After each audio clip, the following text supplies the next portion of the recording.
Welcome to speedearning.com stockforexcourse.com। दोस्तों अभी बात करते हैं कि पिछले वीडियोस में हमने आपको बताया था कि बाजार में बहुत वॉलेटिलिटी आ रही है, बार बार सेलिंग आ रही है और कोविड की थर्ड वेव का खतरा हमको बार बार डराता रहता है। तो दिमाग में ये आता है कि क्या करें, यहाँ पे हम पूरे इन्वेस्टेड रहें या फिर कुछ पैसा हाथ में रखें। तो हमने आपसे कहा था कि आप कैश हाथ में रख सकते हैं। कुछ स्टॉक्स जो आपके प्रॉफिट में बिक रहे हैं उनका प्रॉफिट बुक कीजिए, कुछ स्टॉक जो आपके थोड़े लॉस में बिक रहे हैं उनसे बाहर निकलिए, या ऐसे स्टॉक्स जो ज़्यादा लॉस में भी हैं लेकिन अच्छे स्टॉक्स नहीं है तो उनको स्विच करने की भी ज़रूरत पड़ सकती है। तो इस वक्त ऐसे घबरा के काम नहीं होता है। 1 लाख रुपए की कैपिटल सपोज आपके पास थी, अब घटते-घटते वो 88,000 रह गई, 12,000 रुपए का नुकसान दिख रहा है, 12% माइनस है। अब यहाँ पे आपको निर्णय कैसे लेना, आपके दिमाग में एक बात है कि हो सकता है कि मैं यहाँ से निकलूँ और यहीं से बाजार पलट जाए। तो मैंने बॉटम में 88,000 पे अपने स्टॉक्स बेचे और पता चला आज शाम तक ही वो 95,000 और कल 1,02,000 हो जाए। तो ये चीज़ हमेशा हमको कन्फ्यूज़ करती रहती है। मैं आपसे क्या कहता हूँ कि अगर इसमें से मैं 50% अमाउंट निकालूँ, 40-45,000 के आसपास के शेयर सेल कर दूँ, तो क्या पॉसिबिलिटी बनती है कि अगर ये भाग के ऊपर जा रहा है तो भी ठीक है। अगर यहाँ से और गिरावट आ रही है और ये बहुत तेज़ी से नीचे आ रहा है तो भी ठीक है।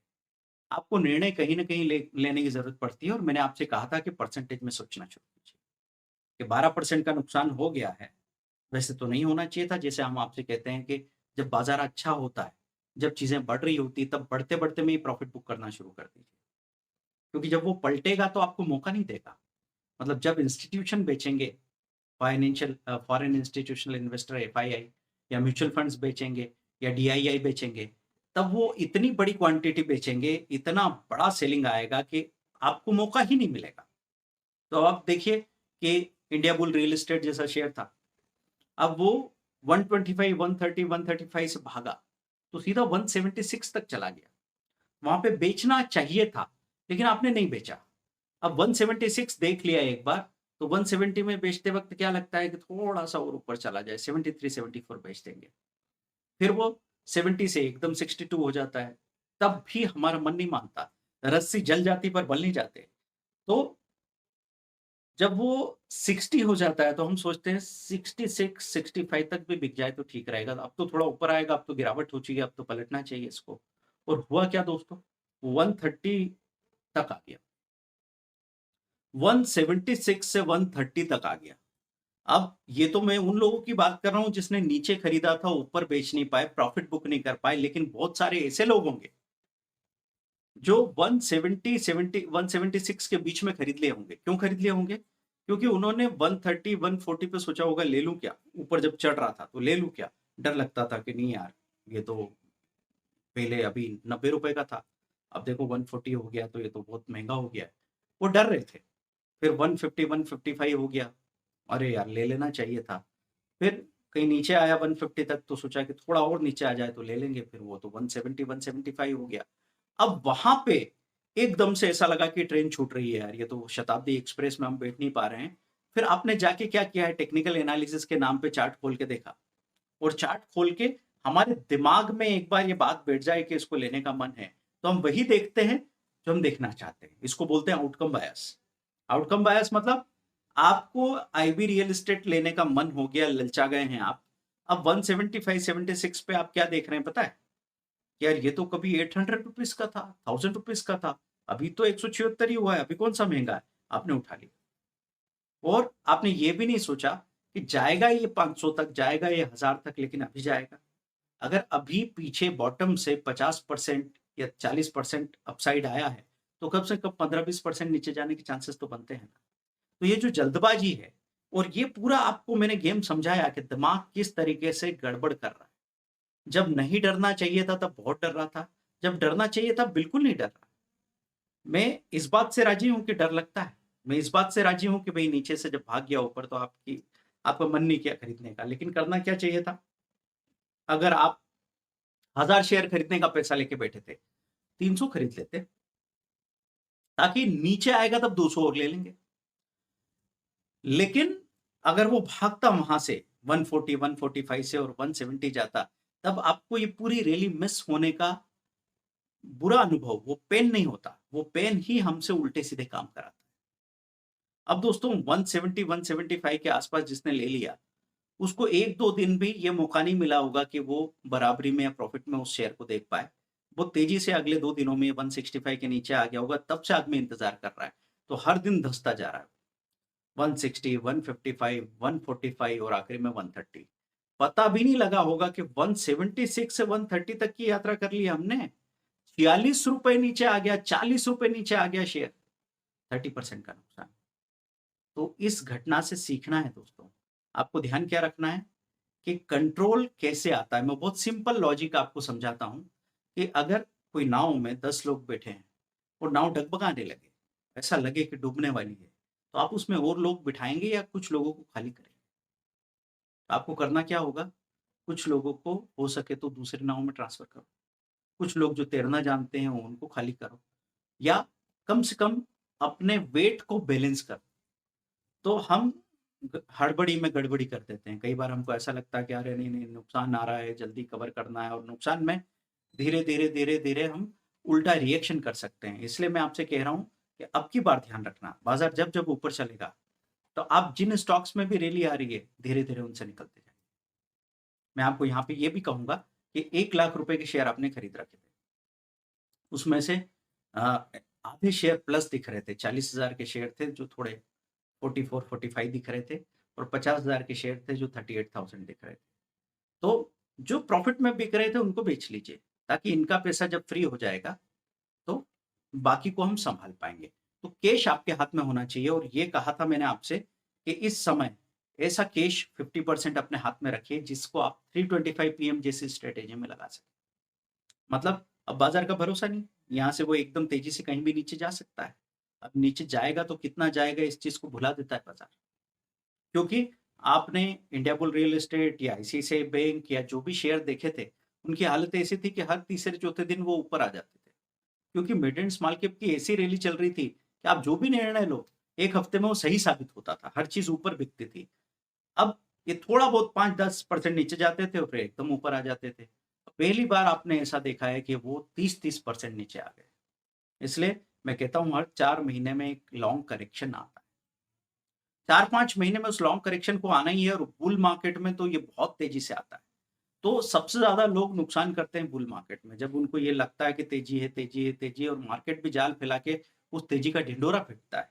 जैसे ढिंडोरा पीटा अभी निफ्टी को 16,000 के पार करके, और वहां पे लोगों ने मिड एंड स्मॉल कैप में पैसा लगाया, और mid and small cap mutual fund के रिटर्न्स कैसे 110 115 120% तक के रिटर्न्स आपने देखे। तो ऐसे रिटर्न देखने के बाद में कौन पागल नहीं हो जाएगा। तो दोस्तों ध्यान रखना है इस बात का कि जो पैसा आपने अभी फ्री रखा है, जब जब मौका मिले थोड़ा पैसा फ्री कर लीजिए। वैसे तो मैं एक नॉर्मल प्रिंसिपल आपको बताया ही हूं कि आधा पैसा मार्केट में रखो, सेकेंडरी मार्केट में आधा पैसा हाथ में रखो। अब वो जो आधा पैसा 50,000 है वो घट के 38 दिख रहा है, वो 12,000 माइनस है। इधर जो 50,000 रुपए आपके हाथ में है, इससे कोई आप 10-12 हजार रुपए नहीं कमा लेंगे। इस 50,000 रुपए से हम रीजनेबल गेन क्या चाहेंगे, 1,000-1,500 रुपया पर डे मिल जाए। 2% भी बहुत हुआ, 1% भी बहुत हुआ, तो 500-700-1,000 रुपए आपको इससे मिल रहे हैं। कैसे कि बाजार बंद होने के 2 मिनट पहले आप उठा के ले जा रहे हैं, जिसमें भी रैली है वो गैप अप खुल रहा है, उसको बुक किया, बाहर निकले। कभी गैप अप नहीं खुला, थोड़ा सा गैप डाउन खुला तो भी निकलना है, पार्ट प्रॉफिट या पार्ट लॉस बुक करना ही है। और अगर अम, थोड़ा सा बचा के रखा कि और तेजी से कोई रैली आई तो हम फिर से उसमें पोजीशन बना के काम कर सकते हैं। वो सब आपको स्ट्रेटेजी में डिटेल में हमने समझा दिया। लेकिन अब क्या चाहेंगे हम कि इन्वेस्टमेंट के लॉस को ट्रेडिंग के लॉस से कंफ्यूज मत कीजिएगा। बस इतना मैं आपको समझाना चाह रहा हूं। अभी मैं फंड मैनेजमेंट इसमें समझाने आया था कि ऐसे क्राइसिस के टाइम पे आपको कैपिटल का सही इस्तेमाल कैसे करना चाहिए। तो उसमें ऐसा होना चाहिए कि वो 38,000 है, तो वो तो जब बाजार में तेजी आई और पलटा बाजार, तो 38 से 43 और 43 से 49 हो जाएगा। तब तक आप अपने 50,000 से क्या कर रहे हैं, कभी 800 रुपए, कभी 1200 रुपए, कभी 1500 रुपए, कभी कभी गैप अप खुल जाए, कोई mid and small cap stock हाथ में आ जाए तो वही 3,000 भी दे दे। तो अगर आपकी एक्सपेक्टेशन रिजनेबल है तो आपको अनरिजनेबल प्रॉफिट मिलेंगे ही मिलेंगे। तो आने वाले 15 दिनों में आपने अपनी तरफ से 10-12 हजार रुपए रिकवर कर लिए। इधर से जो 12,000 का लॉस दिख रहा था वो एक झटके में 7-8 हज़ार रिकवर हो गए। तो जब तक वो उसी लेवल पे बाज़ार वापस आएगा तब तक आपको दिखेगा कि आप तो 10% प्लस हो गए। तो दोस्तों, हमेशा मैराथन रेस और 100 मीटर की रेस को कंपेयर करने की गलती नहीं करनी है।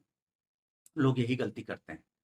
जितनी देर में 100 मीटर वाली रेस खत्म होती है, उस उतनी देर में मैराथन रेस वाला गर्म भी नहीं होता।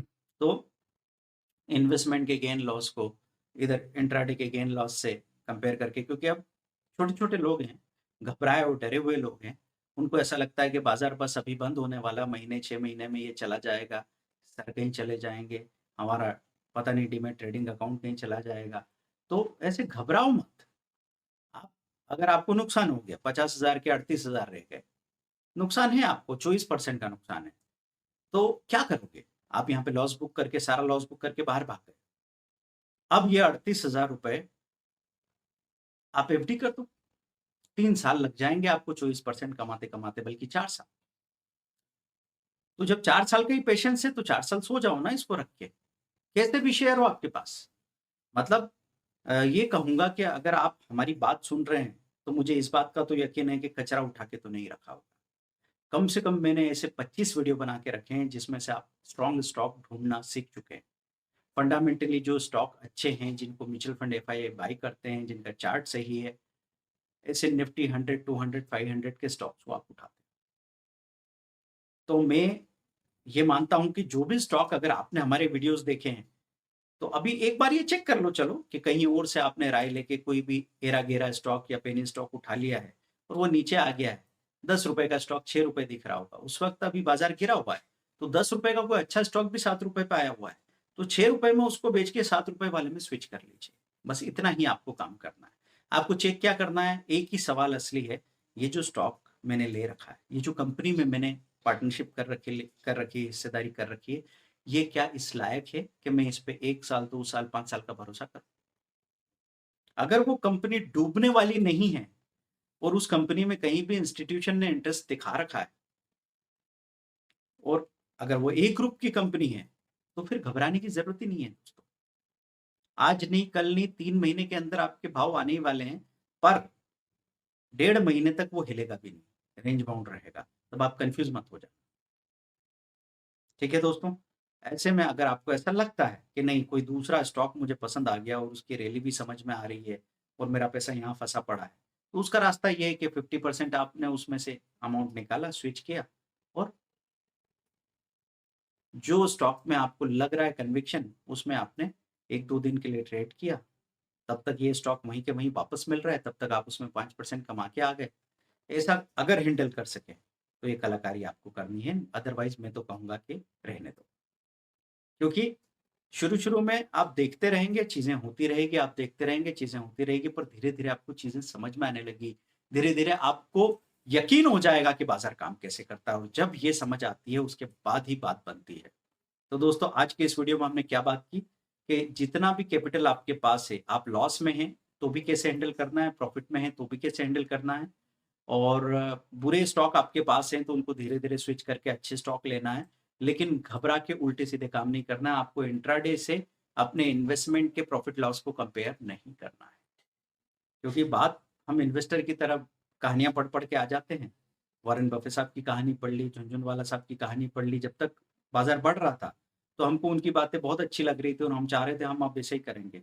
और जैसे ही बाज़ार में डिप आया, ये सबको भूल गए हम। और जैसे ही हमारा पोर्टफोलियो 10%, 20%, 25% माइनस गया, ये हवा टाइट हो गई। तो ये कन्फ्यूज़न नहीं रखना है दोस्तों। अगर आपको लगता है कि नहीं, मेरे से ये झेला नहीं जाएगा, तो पार्ट प्रॉफिट बुक करते रहिए बढ़ते-बढ़ते में। ताकि जब गिरावट आए, तो आपको अच्छा लगे कि चलो ऊपर के लेवल पे मैंने बुक कर लिया था, अब उसी पैसे से नीचे के लेवल पे लेके भूल जाता हूँ। तो आपको साइकोलॉजिकल पेन या प्रेशर नहीं रहेगा। इसीलिए तो हम आपसे रिलेट होने वाली बातें क्यों कर पाते हैं? क्योंकि हम भी वही मिडिल क्लास फैमिलीज़ से आए हैं। हमको पता है कि अमीरों की तरह बात करने से अमीर नहीं बन जाते। आपकी रियल कैपेसिटी धीरे-धीरे डेवलप होती है। पैसों में भी और आपकी सहनशीलता में भी, आपका करेज भी धीरे-धीरे डेवलप होता है। तब तक आपको एक-एक रन बनाने पड़ते हैं। वही एक-एक रन बनाने की कला मैं आपको सिखा रहा हूँ। सीखने के लिए आपके पास 6 मंथ का 1 लाख का कोर्स भी है। 6300 के 10 स्ट्रैटेजी वाले कोर्सेज़ भी हैं आपके पास। और सबसे अच्छी चीज़ जो फाइनल सॉल्यूशन मैंने अभी ला के दिया है, सब कुछ भूल जाओ। 325 पीएम की इक्विटी कैश स्ट्रैटेजी 20,000 में है, या एफ-एंड-ओ की इक्विटी कैश एफ-एंड-ओ की 10 मिनट बीटीएस स्ट्रैटेजी 20,000 में है, वो आप ले सकते हैं। Thank you very much. पहली 10 एंट्रीज को हम 45 डेज मतलब 2 महीने का मैसेज सपोर्ट दे रहे हैं, ताकि आपकी फी का कम से कम 3 से 4 गुना रिकवर कर पाएँ, और उससे बड़ी चीज़ आप सीख लें कि निर्णय कैसे लिए जाते हैं। दोस्तों, zero loss option trade Android app आपने डाउनलोड कर लिया होगा। आपके जो भी क्वेश्चन है, कमेंट है, वो इसमें ज़रूर भेजिए आप। आप हमको आदेश कीजिए, कौन-सी चीज़ आपको अभी समझ में नहीं आ रही, उस पे हम बात करना चाह रहे हैं। अभी के वीडियोज़ में खास तौर पे वही बात कर रहा हूँ कि आपके दिमाग में जो भी कन्फ्यूज़न चल रहा है कि अब यहाँ पे निर्णय क्या लेना है, मैं लॉस में हूँ, बाहर निकल जाऊँ, ट्रेडिंग छोड़ दूँ। तो मैं बार-बार वही बात कर रहा हूँ, इधर-उधर की बाकी बातें इसलिए नहीं कर रहा हूँ कि अभी दिमाग उसको लेने की स्थिति में नहीं है। और जितने भी सिंसियर ट्रेडर्स हैं, वो सिंसियर सॉल्यूशंस चाहते हैं। तो मैं पेड ट्रेनिंग से बारे में भी यहाँ पे सजेस्ट कर रहा हूँ कि सबसे बुरे समय में अगर आपने सीखना शुरू किया, तो यही एक चीज़ है जो आपको सहारा दे सकती है। सबसे पहले आपका कॉन्फिडेंस, आपका भरोसा वापस लौटता है, उसके बाद में थोड़ा पैसा आता है, उसके बाद पैसे ही पैसा वापस आने लगता है। लेकिन यहाँ पे उल्टी पोज़ीशन बना के मत बैठ जाना दोस्तों। ऐसा नहीं हो कि बॉटम में शॉर्ट सेलिंग करके बैठ गए। ऐसा नहीं हो कि यहाँ पे पुट लेके बैठ गए, क्योंकि पहले बेचा नहीं, वो गलती की, और यहाँ पे खरीदा नहीं, ये दूसरी गलती हो जाती है। ये खरीदा नहीं, चलो पैसा नहीं है, काहे से खरीदें? लेकिन यहाँ पे बेच डाला, ये बड़ी गलती हो जाएगी। वहाँ पे खरीदा, वहाँ पे बेचा नहीं और बॉटम में आके बेच डाला, और पूरा बेच डाला, तो आपके हाथ में कोई कंट्रोल नहीं है। अब बाज़ार जैसा भी मूड दिखा दे आगे से, वैसा आपके साथ हो जाने वाला है। फिर अगर कुछ उल्टा-सीधा होगा, तो हम हमेशा से एक कंक्लूज़न पे तो जाना ही चाहते हैं कि क्या करें यार, अपनी तो किस्मत ही खराब है। किस्मत नहीं खराब है भाई, हरकत खराब है। इन हरकतों को सुधारने के लिए हमको लगातार जानना पड़ेगा कि क्या जो परेशानी मेरे साथ आ रही है, दुनिया के किसी आदमी के साथ नहीं आ रही है। हर एक ट्रेडर को वो परेशानी आ रही है। अपने आप को विक्टिमाइज़ मत कीजिए, ये मत बताइए कि मेरी किस्मत खराब है। आपको ये समझना पड़ेगा कि इन 100 में से 5 लोग जो पैसा बना के निकल रहे हैं, 100 में से 5 लोग जो हिम्मत के साथ बैठे हुए हैं, चीज़ों को देख रहे हैं, समझ रहे हैं, 95% लोग रो रहे होंगे। आपको क्या बनना है? आपको क्या बनना है? आपको अगर अचीवर बनना है, सक्सेसफुल ट्रेडर बनना है, सक्सेसफुल इन्वेस्टर बनना है, तो आपको क्या करना पड़ेगा? जब सारे लोग डर से भर जाएँ, आप लालच से भर जाओ, सारे लोग लालच से भर जाएँ, आप डर से भर जाओ। वॉरेन बफेट साहब ने कहा ही था। लेकिन ऐसे मौके पे ही उसकी गहराई समझ में आएगी। जब मुश्किल आएगी, तभी तो सिद्धांतों की असली ताकत समझ में आती है। तो दोस्तों, हमारे साथ सीखते रहिए। आपको वीडियो कैसा लगा, ये सजेस्ट कीजिए। मैं कोशिश कर रहा हूँ आपकी मदद करने की, और ख़ैर ये एक प्रोफ़ेशनल प्लेटफ़ॉर्म है, जिस पे मैं ट्रेडर्स को पेड कोर्सेज़ के लिए भी काम कर रहा हूँ। तो कोई सेवा या एहसान नहीं है, इट्स अ विन-विन मॉडल। तो मुझे आप लोगों से भी यही उम्मीद है कि हमारी कोशिशों को आप समझें और साथ में सीखना शुरू कीजिए। बस यही कहूँगा, कहीं से भी आप सीखें, लेकिन ये मुश्किल का समय जब आता है, जब आपको लगता है कि लॉसेस हैं, घबराहट हो रही है, बाज़ार ऊँचा-नीचा हो रहा है, तब मैं आपसे यही कहूँगा कि जितना पढ़ सको, देख सको, सीख सको, उसमें अपने आप को लगा के रखिए। नहीं तो आपसे घबराहट में उल्टी पोज़ीशन ज़रूर बन जाएगी। स्टॉक मार्केट में बर्बाद होने का और कोई कारण नहीं है। अगर मार्केट के अगेंस्ट, ट्रेंड के अगेंस्ट घबरा के हमने उल्टी पोज़ीशन बना ली, तेज़ी में मंदी करके बैठ गए, मंदी में तेज़ी करके बैठ गए, तो फिर हम कोई बचा नहीं। Thank you very much. अगर कुछ समझ में नहीं आया, कुछ मत करो, लेकिन समझने की कोशिश करो कि आखिर चीज़ें काम कैसे करती हैं।